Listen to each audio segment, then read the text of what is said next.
Bom dia, irmãos. Graça e paz do Senhor. Amém. Vamos às Escrituras, capítulo 18 do livro do Gênesis. Hoje nós vamos considerar do versículo 1 ao versículo 15.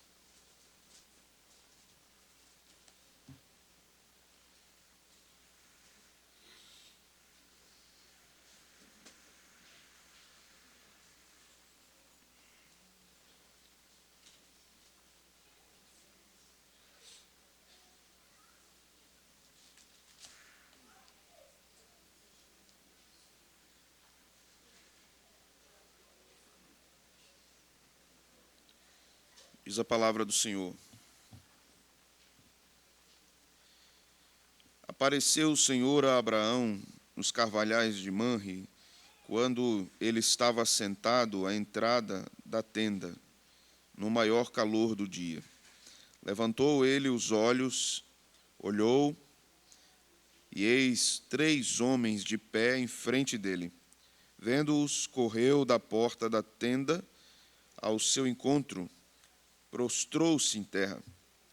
Disse: Senhor meu, se acho mercê em tua presença, rogo-te que não passes do teu servo. Traga-se um pouco de água, lavai os pés e repousai debaixo desta árvore. Trarei um bocado de pão. Refazei as vossas forças, visto que chegastes até vosso servo. Depois seguireis avante. Responderam: Faze como disseste. Apressou-se, pois, Abraão para a tenda de Sara e lhe disse: Amassa depressa 3 medidas de flor de farinha e faze pão assado ao borralho. Abraão, por sua vez, correu ao gado, tomou um novilho, tenro e bom, e deu ao criado, que se apressou em prepará-lo. Tomou também coalhada e leite e o novilho, que mandara preparar, e pôs tudo diante deles. E permaneceu de pé junto a eles, debaixo da árvore, e eles comeram.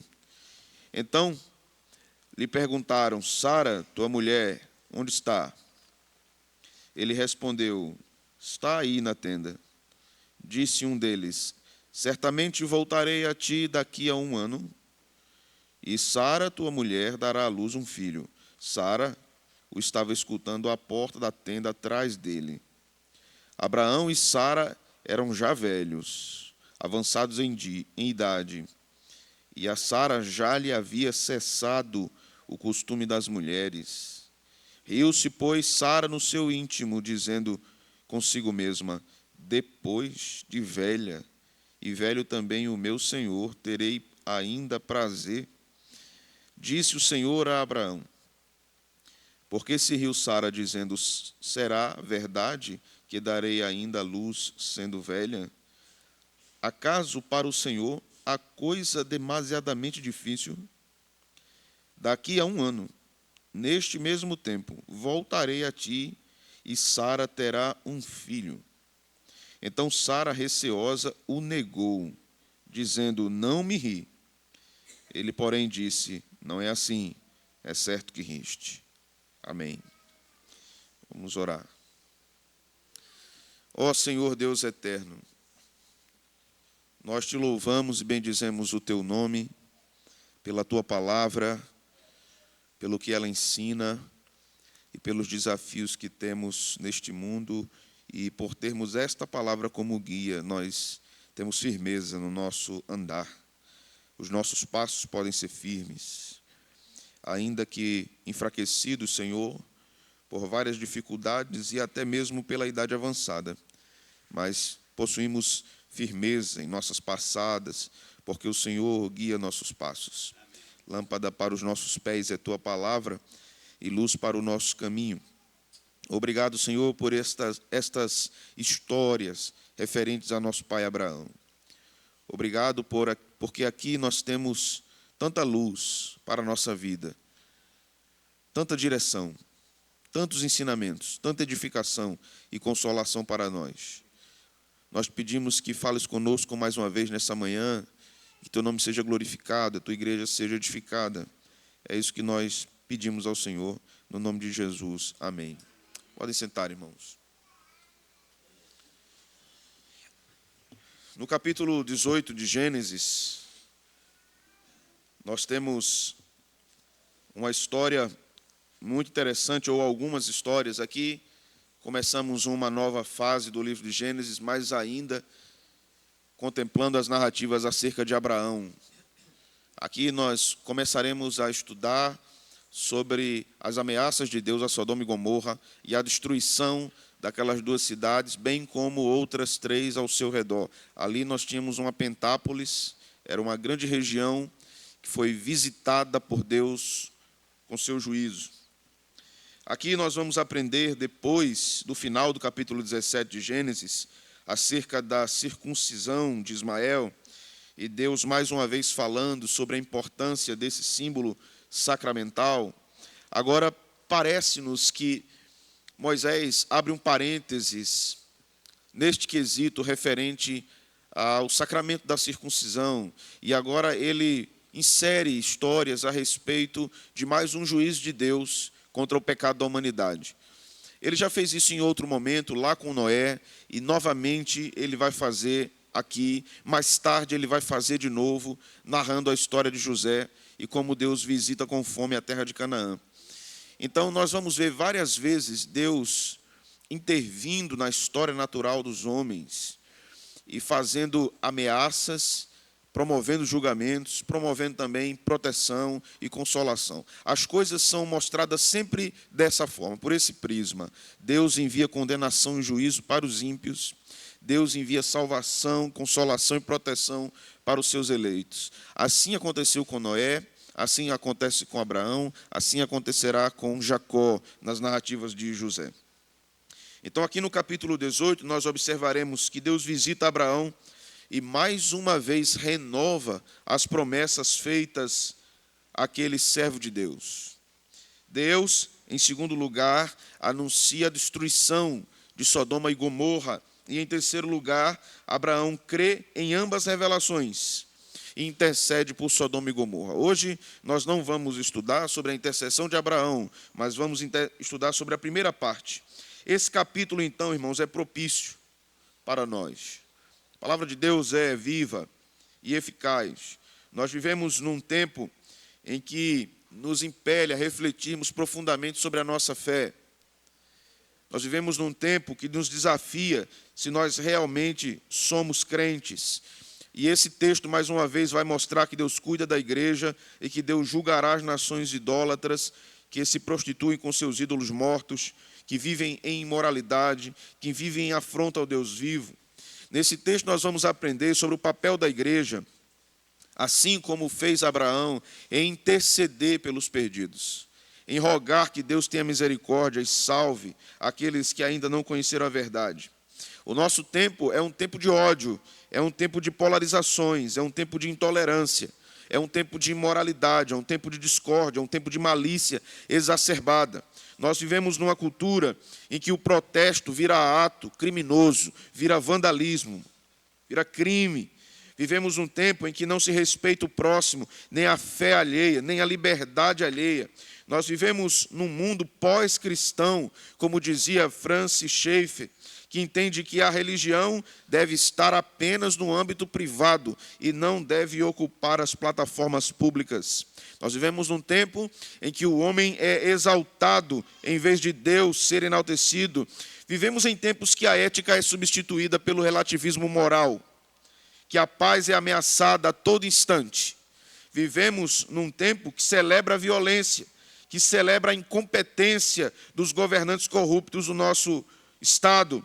Vivemos em um tempo em que Satanás está governando do seu trono no coração daqueles que não temem a Deus. E Satanás se vale de vários meios culturais para destruir os povos, nações, famílias e até igrejas e pessoas. Nós vivemos em tempos em que a religião cristã se dobra aos prazeres do mundo. Vivemos em tempos em que Baal é novamente enaltecido, cultuado, exaltado. Vivemos em tempos em que Mamon reina no Congresso. Vivemos em tempos, meus irmãos, que Star, Moloque são novamente invocados no culto dos homens. Vivemos em tempos em que a crise está em crise. Vivemos em tempo que a religião vira qualquer coisa, menos religião. A crise existencial dos homens, a crise ética, a crise cultural, tem raízes profundas em um ponto que é claramente posto diante daquele que conhece as Escrituras. O homem sem Deus só tende ao fracasso. Um abismo chama outro abismo. Vivemos dias em que o nome de Deus é invocado em vão pelos crentes e pela cultura. Vivemos em tempos em que o nome de Deus não é mais respeitado, não é mais venerado. Vivemos em tempos que o engano virou verdade, em que a farsa é celebrada, em que a mentira virou virtude, em que a chantagem, a avareza, o roubo virou qualificações naturais. Vivemos um tempo que olhamos para tudo isso e dizemos, é assim mesmo, fazer o quê? Qual é então o papel da igreja diante disso? Reconhecer que Deus é justo juiz, irmãos. Reconhecer que o pecado será julgado. Reconhecer que Deus também é gracioso.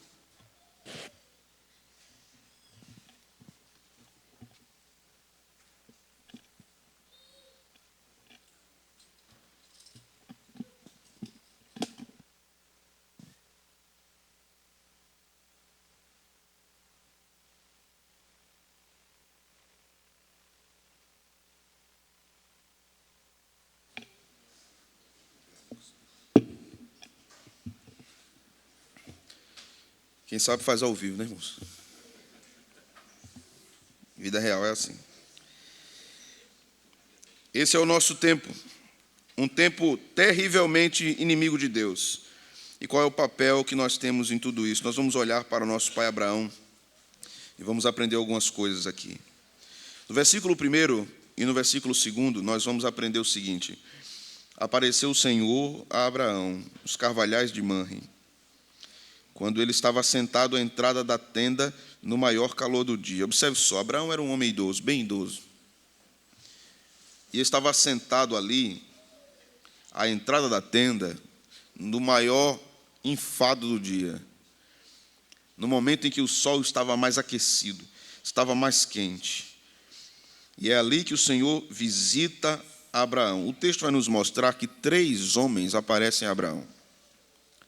3 personagens visitam o nosso pai na fé. O verso 2 nos ensina, levantou ele os olhos, olhou, e eis 3 homens de pé em frente dele. Vendo-os, correu à porta da tenda ao seu encontro e prostrou-se em terra. Abraão respeitosamente recebe aqueles 3 homens. E disse no verso 3, Senhor meu, se acho mercê em sua presença, rogo-te que não passes do teu servo. Veja, irmãos, o texto começa chamando a nossa atenção para a palavra aparecer, ver. São palavras-chave aqui na narrativa, porque o texto mostra Abraão recebendo pessoas. Vai mostrar Ló também mais à frente, recebendo estes homens. O texto vai nos mostrar que estava diante de Abraão 3 seres celestiais. O texto vai nos mostrar e pretende nos ensinar que o crente Abraão viu o Senhor, porque ele chama Senhor. E ali Senhor não é apenas um tratamento respeitoso. Ele está reconhecendo que o Senhor está diante dele. Quem estava falando com Abraão? O que temos aqui são, na verdade, 2 anjos e a pessoa do nosso Senhor Jesus Cristo. Abraão trata um desses seres como Senhor, que conversa e que orienta Abraão naquele momento para algo que aconteceria em Sodoma e Gomorra. Em contraste com o que Abraão vê, observe isso. Abraão vê o Senhor e ouve o Senhor. Em contraste com isso, o Senhor vê Sodoma e Gomorra. Abraão tem uma visão graciosa de Deus e Deus tem uma visão julgadora de Sodoma e Gomorra. Sodoma e Gomorra seriam alvos do juízo terrível de Deus. Temos então um claro contraste aqui no texto, com a intenção de nos mostrar a graça de Deus revelada e o seu juízo revelado. Observe só o que Paulo diz em Romanos, capítulo 1, versículo 17 e 18. Paulo diz assim: visto que a justiça de Deus se revela no Evangelho, de fé em fé, como está escrito, o justo viverá por fé. A ira de Deus se revela do céu, contra toda a impiedade e perversão dos homens que detêm a verdade pela injustiça. Observe, Paulo diz que o Evangelho se revela e o justo viverá por fé, pela fé que o justo contempla a graça de Deus em Cristo. Foi isso que aconteceu com Abraão. O texto de Paulo também mostra que Deus manifesta sua ira do céu. E é do céu que Deus julga Sodoma e Gomorra, queimando aquelas cidades. 3 homens aparecem aqui, como nós dissemos, há uma diferenciação muito grande entre o Senhor e os outros 2 anjos. Veja o verso 10. O texto vai nos dizer: disse um deles, certamente voltarei a ti daqui 1 ano, e Sara, tua mulher, dará à luz um filho. Sara estava escutando à porta da tenda. Veja o verso 13.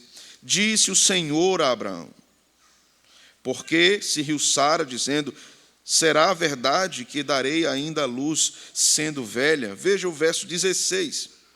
Tendo se levantado dali, aqueles homens olharam para Sodoma, e Abraão ia com eles para os encaminhar. Veja o verso 17. Disse o Senhor: ocultarei a Abraão o que estou a fazer. Veja o verso 33 desse capítulo.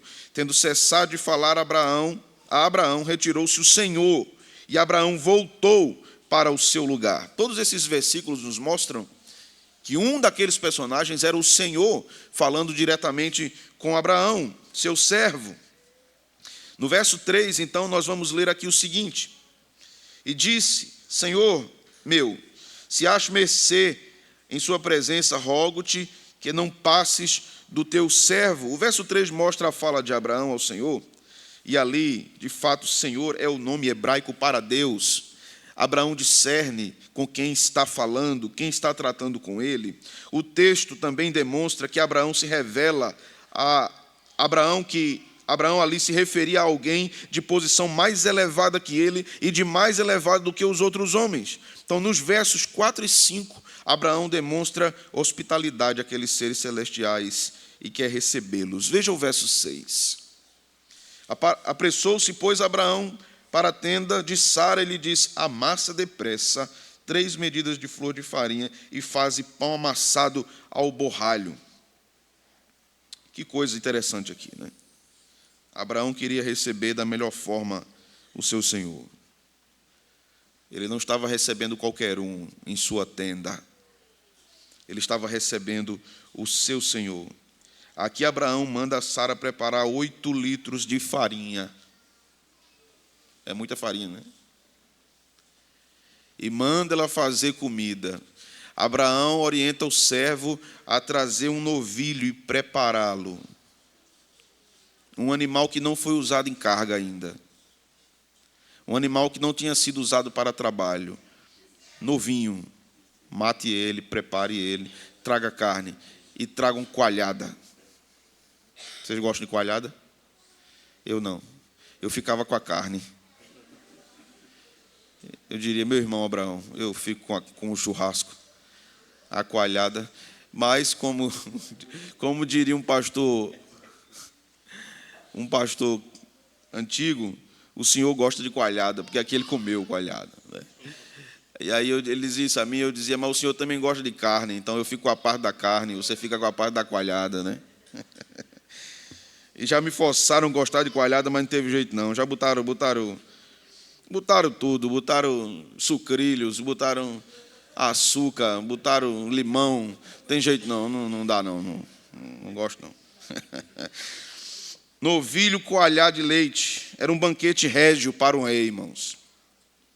Era um banquete para um rei. O melhor novilho, boa coalhada, leite fresco. Alguns estudiosos acreditam que o leite aqui era leite de cabra, que era bom para a digestão e tinha energia. algo natural no Antigo Oriente Próximo, até porque se via aqueles seres ali como peregrinos, né? E eles iriam ao encontro também de Ló. Nós temos que Abraão oferece o melhor ao seu Senhor, sem medir esforços. Sem medir esforços. O melhor que ele tinha para o seu Senhor foi posto. Mas ele não dá o melhor apenas. Ele os trata da melhor forma possível. Sua hospitalidade demonstra piedade, fé, serviço, humildade.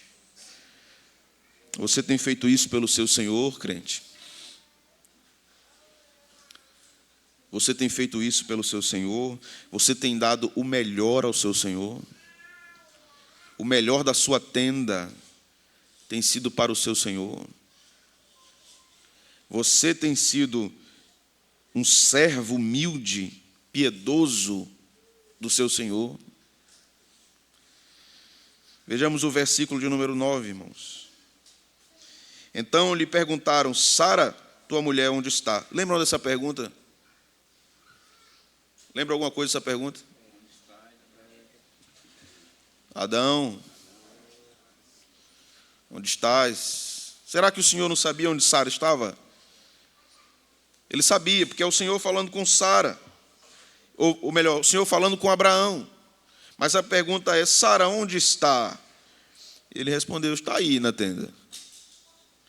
Curioso aqui que Sara era uma mulher bem curiosa, né? Que ela ficava ouvindo a conversa do marido por trás dos panos, né?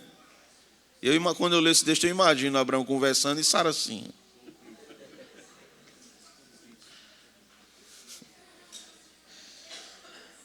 Não há nada novo debaixo do céu.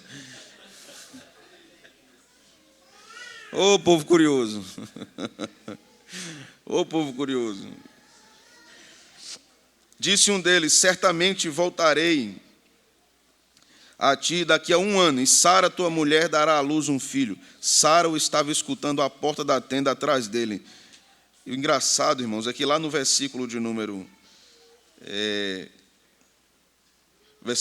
15, né? Sara negou que tivesse ouvido. E Abraão repreende gentilmente sua esposa, né? Ele disse: não foi assim não, viu? Você ouviu. Você ouviu. Eu não ouvi nada. Então Sara, veja, Sara receosa o negou, dizendo: não me ri. Ele, porém, disse: não é assim, é certo que riste. Por que Sara fez isso?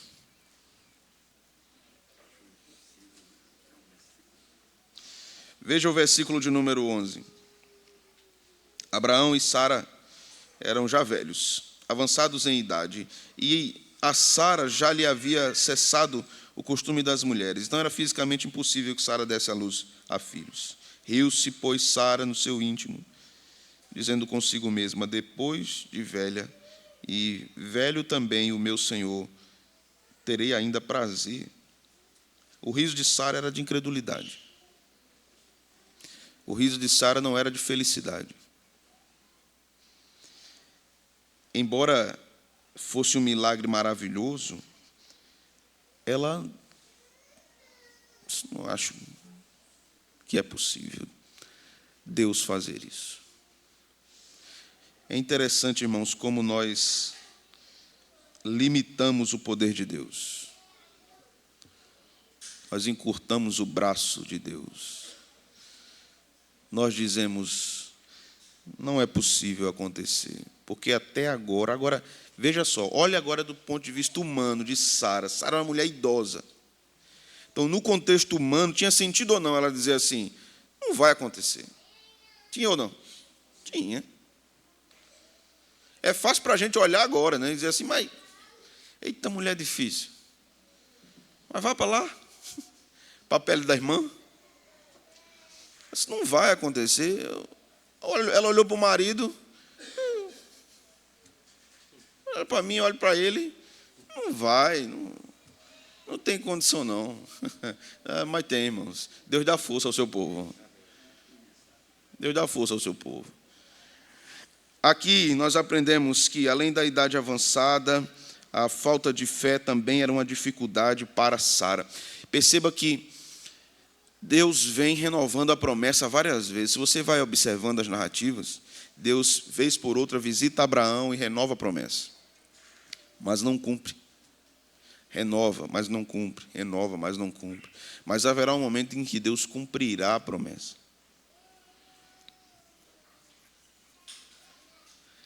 Nós aprendemos aqui, meus irmãos, que devemos confiar em Deus mesmo quando nós não temos evidências.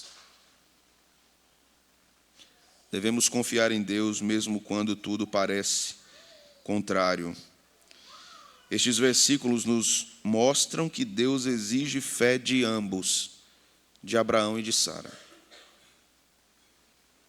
Mas o versículo também nos mostra muita misericórdia de Deus por Sara. Porque Deus podia olhar e dizer assim, não crê não, eu vou matar ela, eu vou te dar outra mulher e tu vai ter filho. Veja que Abraão também não reclama de Sara, já percebeu? Abraão não diz assim, olha Senhor, eu até creio, mas essa mulher aí, eita mulher que só dá para trás. Ela não acredita não. Abraão amava muito Sara. Abraão suportava, inclusive, as fraquezas de sua esposa. Eram muitas as fraquezas de Sara. Sara tinha uma dificuldade muito grande em crer no que Deus estava dizendo. Nós já vimos isso quando ela entregou Agar para o seu marido e depois achou ruim. E Deus conhecia profundamente a fraqueza dela. Veja que o texto vai dizer, no verso 10, certamente voltarei. Veja que o texto vai dizer, no verso 12, riu-se, pois, Sara no seu íntimo. Veja que o texto vai dizer, no verso 13, diz o Senhor a Abraão, porque se riu Sara, dizendo, será verdade que darei ainda a luz, sendo velha? Veja o verso 14, acaso para o Senhor a coisa demasiadamente difícil? Escute, Deus não depende da sua fé para cumprir o que Ele quer na sua vida. Deus não depende se você crê ou não. Os seus planos estabelecidos vão acontecer. Eles vão acontecer. Deus não dependia da fé de Sara para cumprir a promessa da vinda de Isaque. O que está em jogo aqui é a vinda do Messias. Nós não sabemos o que Deus fará no futuro na nossa vida. Nós não sabemos como Deus usa nossa fraca disposição em crer no que Ele diz. Nós não sabemos o que Deus vai fazer com a nossa descendência. Nós não sabemos. Mas Deus graciosamente continua nos repreendendo amorosamente, porque tu riste. Porque tu não creste. E Deus continua afirmando, eu virei e farei. Deus disse a Abraão que, independente da posição de Sara ou da sua reação, ele faria. E fez. Nós estamos aqui porque Deus cumpriu isso. Nós somos salvos em Cristo porque Deus cumpriu isso. Meus irmãos, em muitas de suas promessas a seus servos, Deus exige fé. Deus também não faz assim, independente de você crer ou não, está tudo certo. Deus nos repreende pela incredulidade que nós temos no nosso coração. Ele revela os nossos pensamentos incrédulos e os corrige. Mas o Deus que protege o seu povo também é o Deus que age miraculosamente na vida do seu povo, assim como agiu na vida de Abraão e Sara, porque não dependia deles, mas estava no decreto de Deus. O que estiver no decreto de Deus vai acontecer. Vai acontecer. No versículo 15 nos diz a Escritura que Sara mente ao Senhor. Você se lembra de alguma coisa aqui? Se lembra de alguma posição assim contra Deus? Adão se esconde, Adão faz roupas, Adão diz, foi a mulher que me deste. É interessante como o ser humano tem a capacidade de dizer a outro, né? Porque ela não estava dizendo a Deus, ela não estava mentindo diretamente a Deus, ela estava mentindo a Abraão. E ela estava dizendo, eu não ri. Mas Deus viu. E Deus disse a Abraão, ela riu. Há pessoas, inclusive crentes, que mentem para confundir os outros, ainda que próximos. Não é assim, irmãos? Que mentem para se livrar de uma repreensão. Ainda que para quem elas estejam mentindo seja uma pessoa amada, como era Abraão para Sara. Mas Deus vê a mentira e repreende a mentira. Cuidado com as mentiras, cristão. Assuma suas ações e suas palavras. E se as suas ações e palavras foram pecaminosas, reconheça, arrependa-se e deixe. Você pode mentir a alguém, mas não a Deus. Você pode se esconder para ouvir a conversa, mas de Deus você não se esconde, não. Você pode olhar o WhatsApp para descobrir alguma coisa, mas Deus tudo vê. Que o Senhor, que é o Deus que revela e que se revela, a cada dia nos ensina, irmãos, que a melhor forma de vivermos é andarmos conforme as suas orientações. Nós também aprendemos no texto, ou com o texto, que a recepção e a hospitalidade de Abraão mostram um coração piedoso, um coração crente, um coração temente a Deus, que conhece a Deus, em contraste à atitude dos sodomitas, que queriam agir violentamente contra os anjos. Moisés está mostrando aqui o contraste, como Abraão acolhe a visita do Senhor e como os sodomitas rejeitam a advertência divina. Aquele que rejeita a advertência divina é caracteristicamente mostrado na Escritura como ímpio. O crente não deve rejeitar a advertência divina. Agora perceba a figura mais uma vez de Sara no meio de tudo isso. Sara nem é Abraão, nem são sodomitas. Ela não é nem uma pessoa incrédula totalmente, mas ela também não tinha a fé que Abraão estava tendo na promessa de Deus. Mas Sara estava sendo beneficiada pelo que Deus estava fazendo por meio de Abraão. Isso é a aliança. Todos aqueles que estão ligados a alguém que está em aliança com Deus, de alguma forma serão beneficiados. Serão abençoados. Talvez, meu irmão, o seu comportamento não tenha sido tão bom assim em casa, com sua esposa e seus filhos, mas você tem visto a bênção de Deus sobre você. Sabe por quê? Por causa da sua esposa. Talvez, minha irmã, você não tenha sido como deveria ser, uma crente piedosa, com palavras sábias. Mas sabe por que Deus tem abençoado tanto? Por causa da aliança com seu esposo. Por causa de sua graça. E sabe por que Ele faz isso, irmãos? Porque a graça dEle está em aliança conosco, independente do que nós somos ou venhamos a fazer. Ele resolveu nos amar e nos ter por seus servos.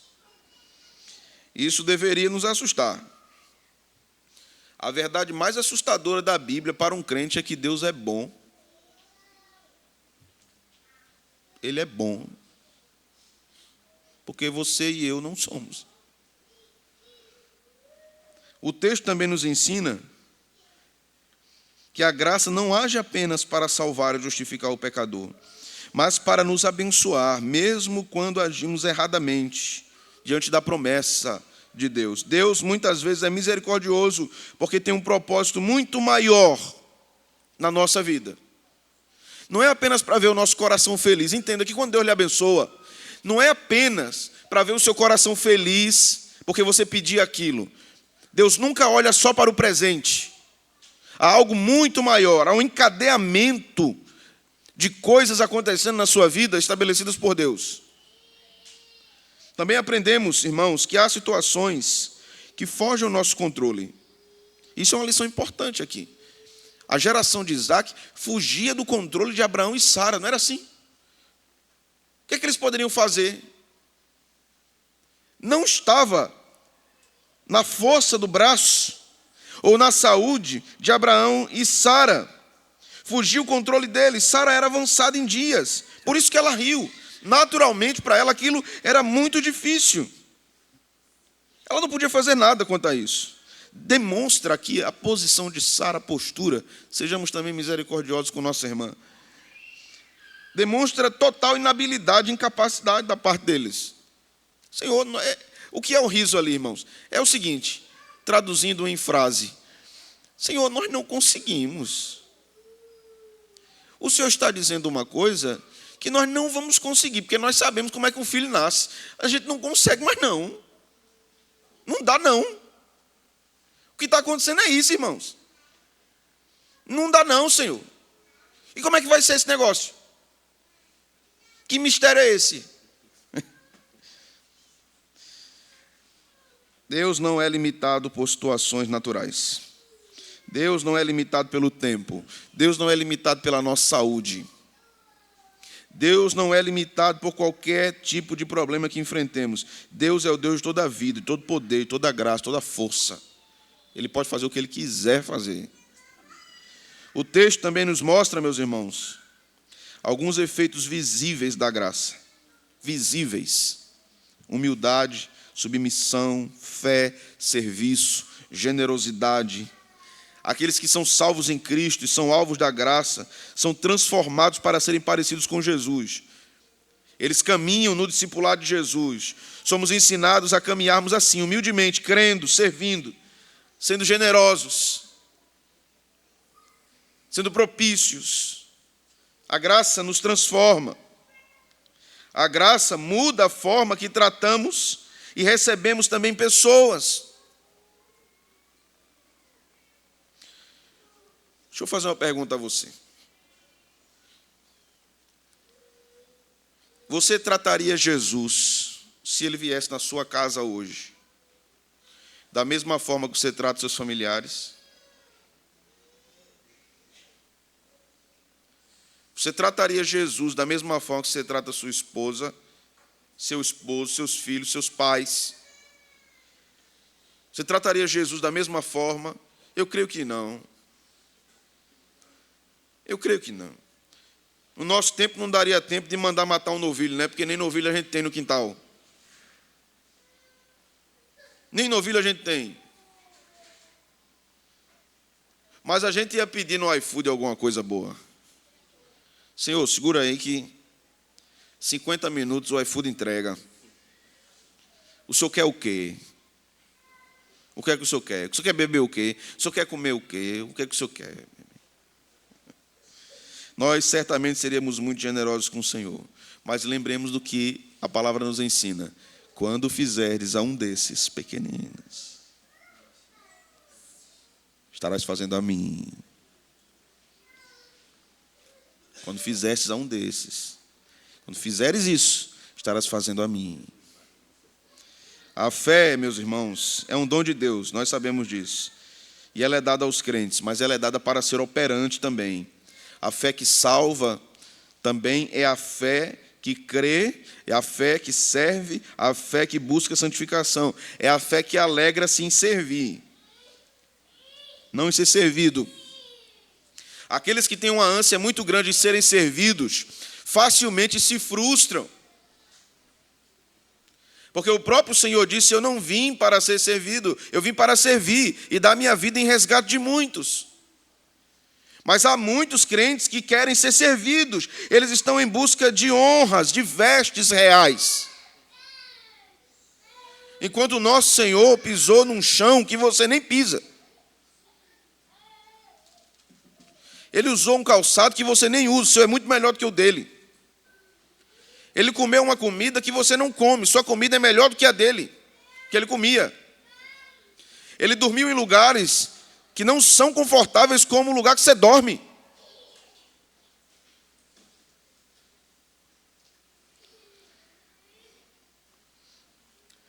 Que nos realizemos no serviço a Deus. Que tenhamos realização no coração, quando a cada dia pudermos ser mais generosos, mais humildes, mais servidores. A caminhada cristã é uma peregrinação com Deus e que revela o que é o nosso coração. Porque na peregrinação nós temos várias coisas acontecendo, como aconteceu com Israel. Nós temos o nosso coração e nós temos o que Deus tem nos dado, mas muitas vezes não se harmoniza o que o nosso coração quer com o que Deus tem nos dado, ou o que Ele promete nos dar. Que aprendamos com a história do nosso pai Abraão, irmãos, como igreja, particularmente como membros do corpo de Cristo. Amém. Vamos abrir as Escrituras, no Evangelho de Mateus, vamos à ceia do Senhor.